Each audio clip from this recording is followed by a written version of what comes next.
Assalamualaikum warahmatullahi wabarakatuh.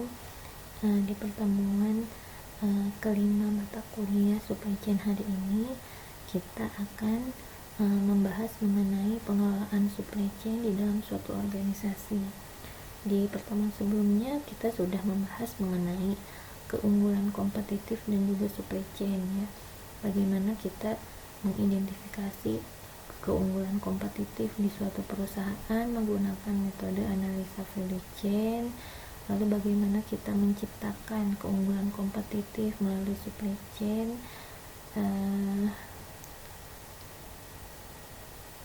dan juga mendalami konsep dari value chain sendiri, ya, kemarin.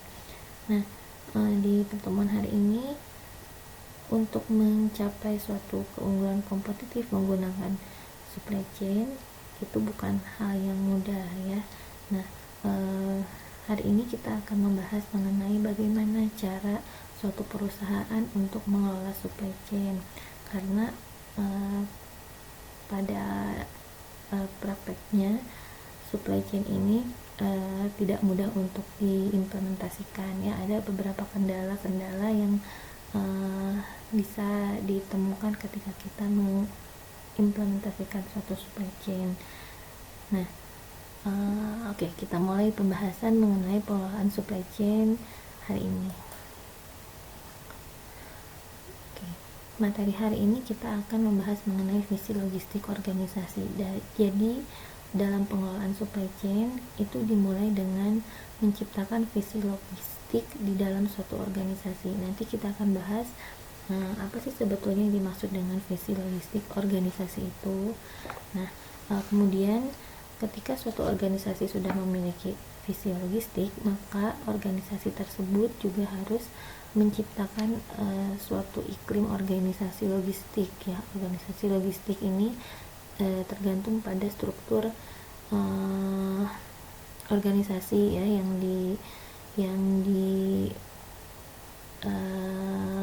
dipakai oleh suatu perusahaan, ya.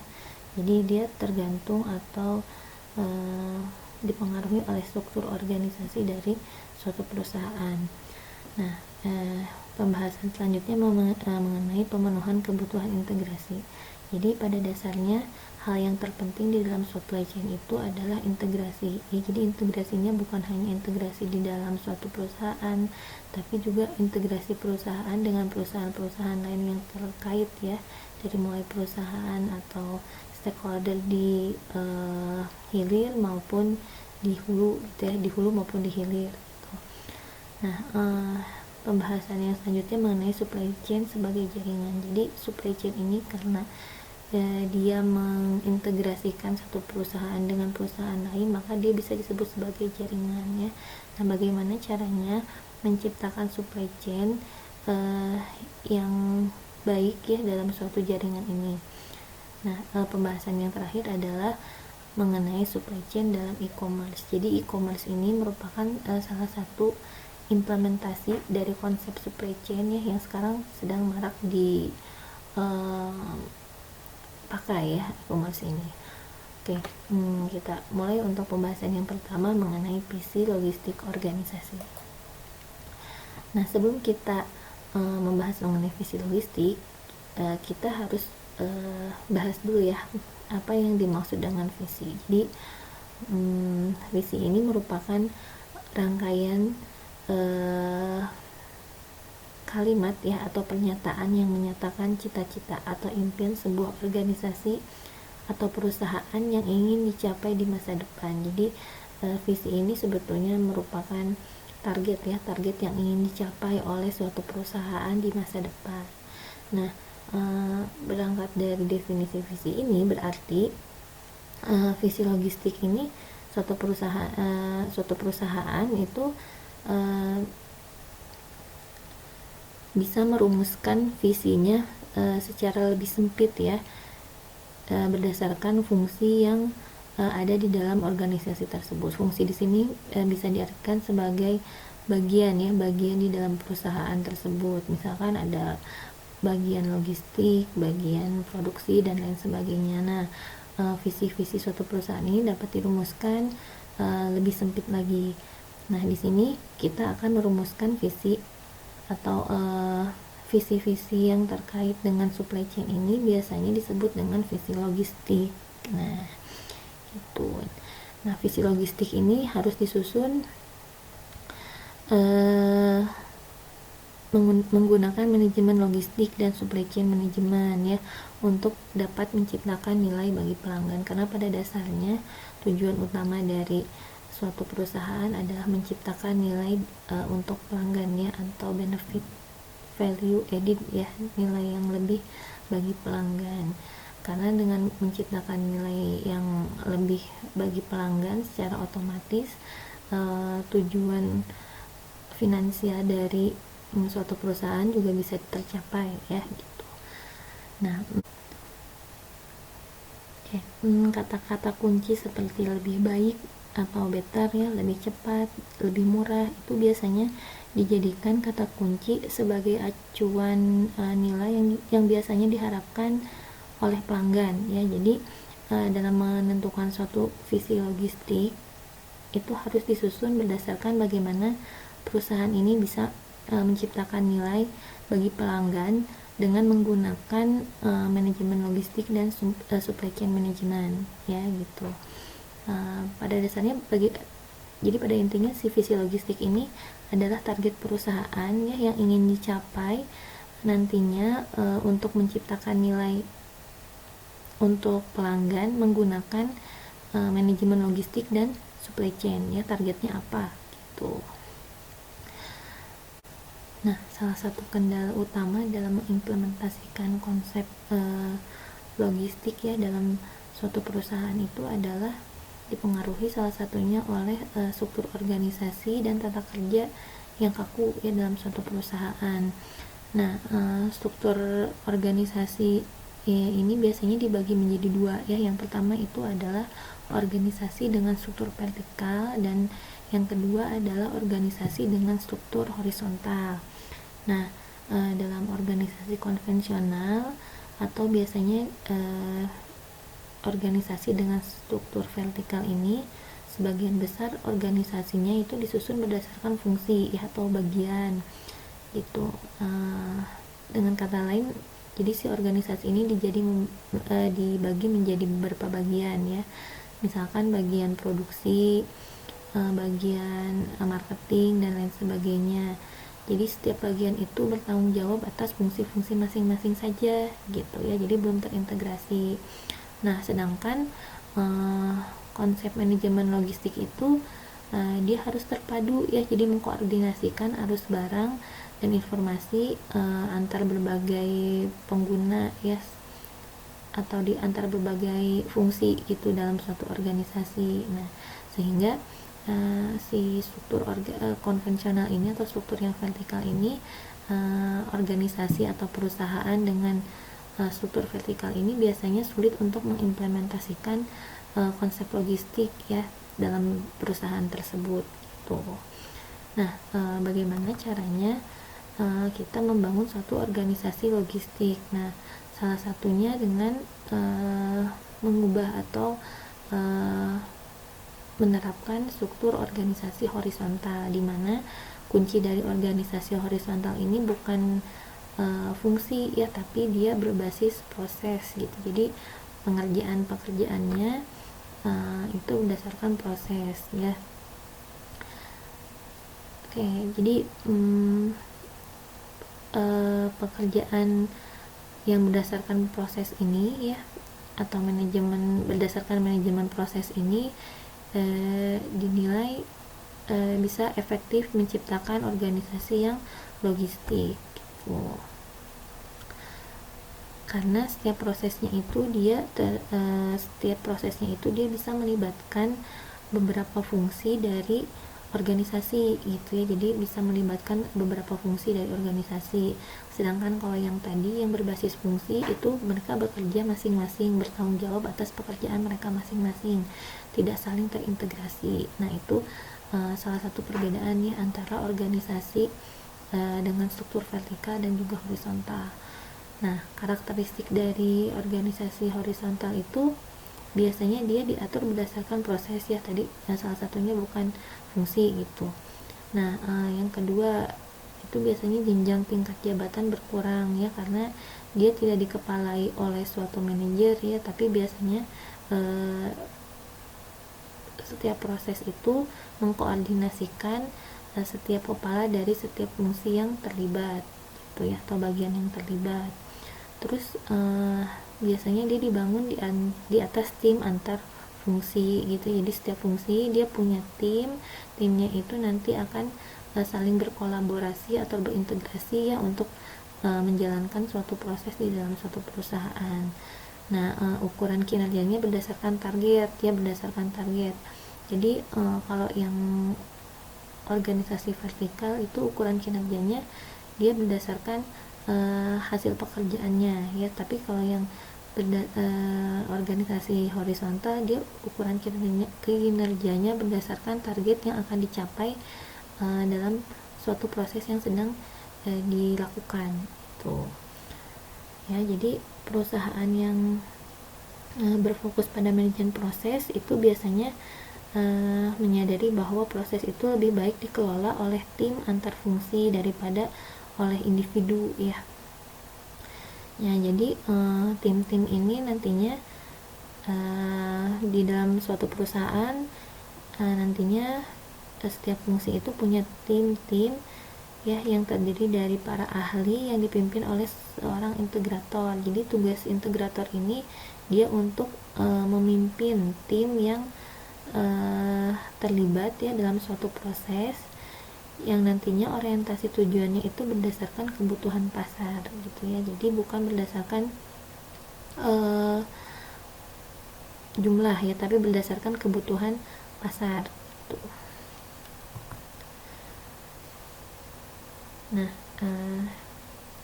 seperti yang sudah disebutkan tadi ya, bahwa tantangan yang paling berat dalam mengelola supply chain management adalah integrasi gitu ya. Jadi integrasi ini sebuah tantangan yang harus ditaklukkan dalam mengelola suatu supply chain management.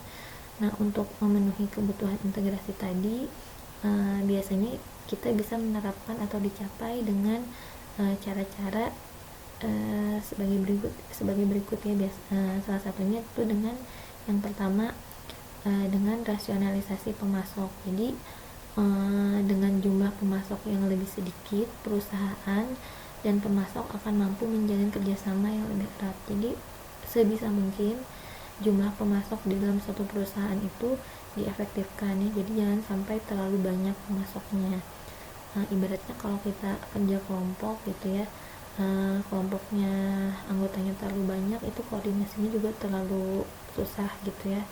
Nah, sehingga cara yang pertama itu agar integrasinya lebih mudah itu dengan merasionalisasikan jumlah pemasok ya. Nah, yang tahapan yang kedua atau cara yang kedua yaitu program pengembangan pemasok. Jadi kalau pembelian bahan baku kepada pemasok itu biasanya kalau yang tidak menggunakan SCM itu dia ditekankan untuk membeli barang dengan harga semurah-murahnya ya. Sedangkan untuk pendekatan yang baru itu kerjasama antara perusahaan dan pemasok itu dilakukan untuk meningkatkan mutu bahan baku dan memperbaiki harga gitu ya. Jadi kalau biasanya pembelian bahan baku itu kepada pemasok itu kita cari supaya yang harganya murah ya, biar kita bisa mendapatkan quantity ya atau jumlah bahan baku yang banyak. Nah, biasanya ini contohnya misalkan di sistem tender ya. Di sistem tender itu kan biasanya kita cari harga yang paling murah ya. Nah tapi secara kualitas mungkin harga bisa tidak setara gitu dengan kualitas. Nah, sedangkan di pendekatan yang baru itu kerjasama antara pemasok dan perusahaan itu dilakukan untuk dia meningkatkan mutu ya bahan baku ya, dan memperbaiki harga gitu. Jadi enggak biasanya tidak lagi melakukan sistem tender gitu ya, tapi dia biasanya melakukan sistem partnership ya, untuk memudahkan dalam menciptakan integrasi antara pemasok dengan perusahaan. Oke, cara yang ketiga adalah melibatkan pemasok sejak desain awal. Jadi sebisa mungkin pemasok itu dilibatkan sejak desain awal suatu produk yang akan dibuat. Contohnya misalkan dalam industri otomotif ya, industri mobil misalkan. Nah, biasanya banyak inovasi-inovasi di desain atau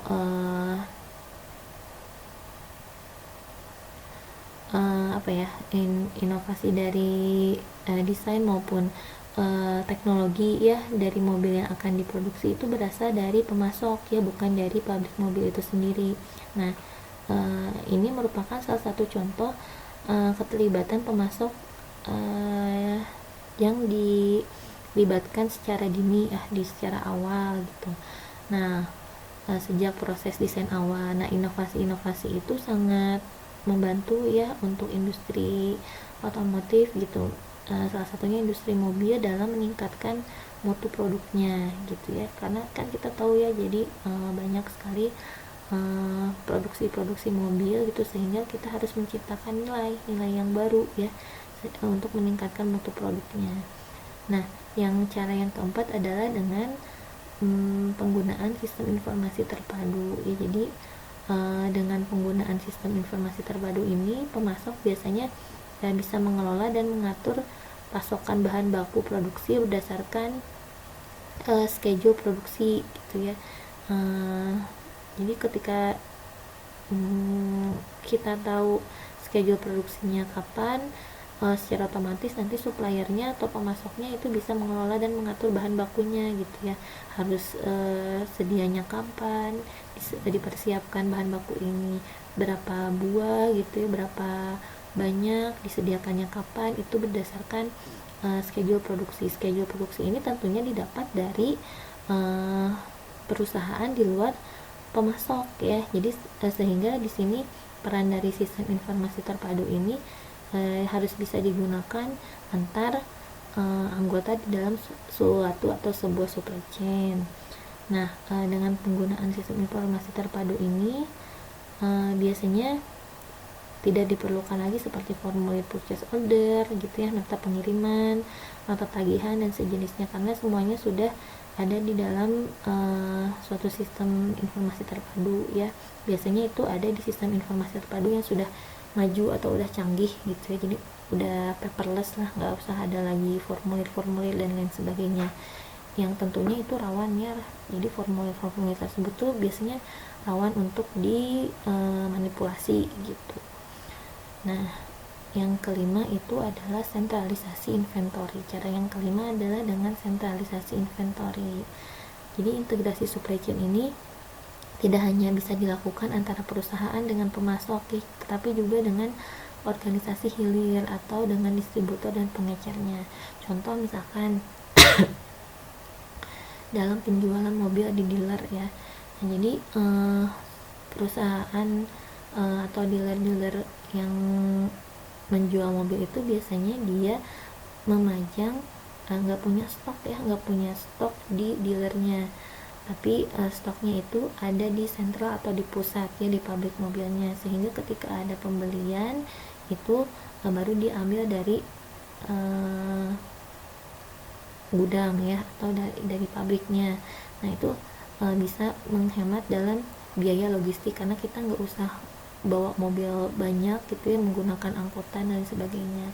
Kalau misalkan nanti ternyata mobilnya nggak ada, itu bisa masuk ke list produksi di perusahaan. Nah, itu salah satu manfaat dari sentralisasi inventory, karena sebetulnya kita nggak boleh banyak-banyak untuk menyimpan barang atau produk di dalam gudang ya, itu rawan karena sudah saya sebutkan ya di pertemuan sebelumnya bahwa itu adalah aset yang beku ya, uang perusahaan yang nggak bisa dicairkan gitu. Jadi sentralisasi inventory ini tuh bisa menciptakan integrasi supply chain-nya antara perusahaan dengan distributor atau ngecer.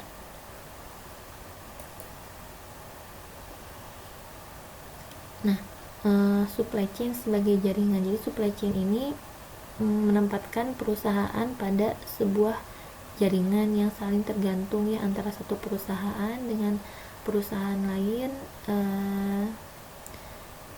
baik hulu maupun hilir ya. Perusahaan hulu di sini contohnya ada supplier, hilir itu termasuk ke dalam perusahaan hilir itu kayak distributor ya. Jadi semuanya itu ada di dalam suatu jaringan yang saling tergantung ya. Nah, untuk mengelola supply chain sebagai suatu jaringan itu juga sebetulnya nggak mudah ya, maka harus dilakukan beberapa langkah atau cara-cara agar nanti supply chainnya ini bisa baik gitu ya, karena kompetisi industri saat ini itu bukan antar perusahaan dengan perusahaan ya gitu, tapi antara supply chain yang satu dengan supply chain yang lain gitu. Nah, bagaimana caranya agar nanti jaringan supply chain yang sedang kita kelola itu bisa lebih unggul daripada jaringan supply chain yang lain gitu ya, atau jaringan supply chain kompetitor. Nah, caranya yang pertama ada dengan pengembangan strategi kolektif. Jadi kerjasama kolektif dalam perencanaan, pelaksanaan, pengendalian maupun strategi itu dilakukan secara kolektif ya. Setiap perusahaan yang tergabung dalam supply chain ini dia harus sepakat untuk mengembangkan dan melaksanakan strategi secara bersama-sama. Jadi strateginya itu dia harus kolektif ya, strateginya itu harus dibuat secara bersama-sama ya, secara bersama-sama antara semua perusahaan yang terkait atau yang menjadi anggota di dalam suatu jaringan supply chain. Nah, dan juga dibutuhkan komitmen ya untuk melaksanakan strategi tersebut juga secara bersama-sama. Jadi strateginya itu bukan strategi perusahaan, tapi strategi kolektif ya. Jadi kita harus membuat strateginya secara bersama-sama ya. Jadi untuk menciptakan supply chain sebagai jaringan yang baik itu kita harus mengembangkan strategi secara kolektif. Nah, cara yang kedua adalah dengan pemikiran secara win-win. Maksudnya gini, jadi banyak perusahaan yang sekarang paham ya dan menyadari bahwa sebetulnya penggunaan supply chain ini dia bisa meningkatkan kinerja ya, meningkatkan kinerja secara umum gitu. Nah, tapi masalahnya bagaimana hasil yang diperoleh ini bisa dinikmati oleh seluruh anggota di dalam jaringan supply chain. Nah, solusi win-win ini atau pemikiran secara win-win ini bukan berarti setiap organisasi atau perusahaan yang terlibat di dalam suatu jaringan supply chain itu bisa menikmati keuntungan atau peningkatan kinerja yang sama, tapi minimal harusnya semua organisasi ini yang terlibat dalam suatu jaringan supply chain ini dapat menikmati hasil yang lebih baik ya dengan kerjasama tersebut gitu.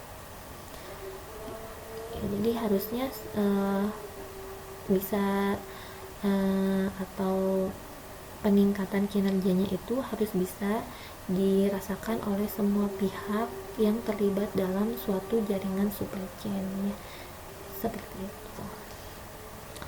Nah, yang ketiga itu perlu adanya komunikasi yang terbuka ya. Jadi transparansi dalam komunikasi itu menjadi suatu manifestasi baru ya dalam keterbukaan informasi mitra usaha gitu. Salah satu faktor keberhasilan jaringan supply chain itu biasanya dengan penggunaan teknologi informasi yang memungkinkan pertukaran informasi antara anggota supply chain yang satu dengan yang lain itu bisa dilakukan lebih cepat, akurat, dan mudah ya. Jadi informasi ini sebetulnya sudah menjadi suatu sumber daya pokok ya untuk suatu perusahaan. Nah, dengan adanya komunikasi yang terbuka itu diharapkan dapat memungkinkan pertukaran informasi antar anggota supply chain ini bisa dilakukan lebih cepat, akurat, dan lebih mudah gitu ya. Karena dengan aliran informasi yang lancar, cepat, akurat, dan mudah itu nanti akan bisa meningkatkan kinerja dari supply chain yang oke. Nah, setelah tadi kita membahas mengenai cara pengelolaan suatu supply chain mulai dari penentuan visi logistik dari suatu perusahaan, lalu bagaimana cara kita membuat organisasi logistik ya, dan juga mencapai integrasi ya yang harus kita yang menjadi kunci dalam keberhasilan suatu supply chain manajemen itu, bagaimana caranya untuk mencapai integrasi tersebut. Nah, sekarang kita coba untuk melihat contoh supply chain dalam suatu e-commerce. Jadi e-commerce ini sebetulnya adalah contoh dari penerapan konsep supply chain management ya. Jadi pengelolaan perusahaan ini melalui e-commerce ini dia merupakan salah satu contoh dari pengaplikasian supply chain management. Oke. Nah, di dalam supply chain di dalam e-commerce ini dia dibagi menjadi dua, yaitu supply chain manajemen fisik dan supply chain manajemen virtual ya. Nah, kalau supply chain manajemen fisik ini, SCM fisik ini dia menerapkan sistem gudang secara fisik dan inventory ya karakteristiknya. Jadi urutan kegiatannya mulai dari pasokan bahan baku, logistik, produksi, masuk ke gudang, terus didistribusikan ke konsumen. Jadi kegiatan utamanya itu mengelola barang secara fisik. Nah, contohnya misalkan kalau supply chain manajemen fisik ini, contohnya kita bisa ambil contoh seperti website penjualan baju secara online ya. Nah, itu termasuk ke dalam supply chain manajemen fisik, di mana dia mengelola secara langsung gudangnya ya, bahan bakunya, logistiknya, terus produksinya, proses produksinya masuk ke dalam gudang, stoknya ada berapa, terus nanti penjualannya juga dikelola oleh web tersebut. Nah, itu termasuk ke dalam supply chain manajemen fisik. Nah, sedangkan untuk supply chain manajemen virtual itu dia mengandalkan informasi real time ya, dan tanpa inventory. Jadi tidak memiliki gudang. Oke. Nah, informasinya itu dikumpulkan, lalu diorganisasikan ya, dikelola, terus diklasifikasikan, kemudian nanti didistribusikan. Nah, jadi yang mengalir itu kalau di supply chain manajemen virtual itu bukan barang tetapi informasi ya.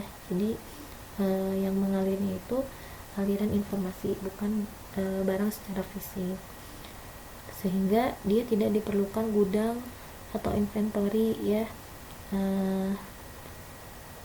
sehingga banyak mata rantai yang dapat dipangkas gitu.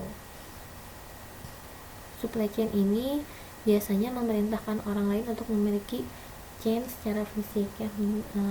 Jadi contoh dari supply chain virtual ini contohnya seperti marketplace ya, kayak Shopee, Tokopedia, dan sebagainya. Dia hanya mengandalkan informasi yang didapat dari toko-toko atau merchant-merchant yang punya lapak gitu ya di marketplace mereka gitu. Nah, itu termasuk ke dalam supply chain virtual. Sedangkan si Shopee-nya sendiri dia sebetulnya nggak punya stok kan, nggak punya stok barang secara langsung. Jadi dia hanya mengorganisasikan informasi, mengklasifikasikan, kemudian nanti di share gitu ya, didistribusikan kepada pelanggan. Sedangkan nanti yang ngurus-ngurus barangnya dan lain sebagainya itu adalah merchant-merchant atau toko-toko yang membuka atau punya akun di marketplace tersebut. Itu contoh dari supply chain manajemen secara virtual dalam suatu e-commerce ya. Nah, oke.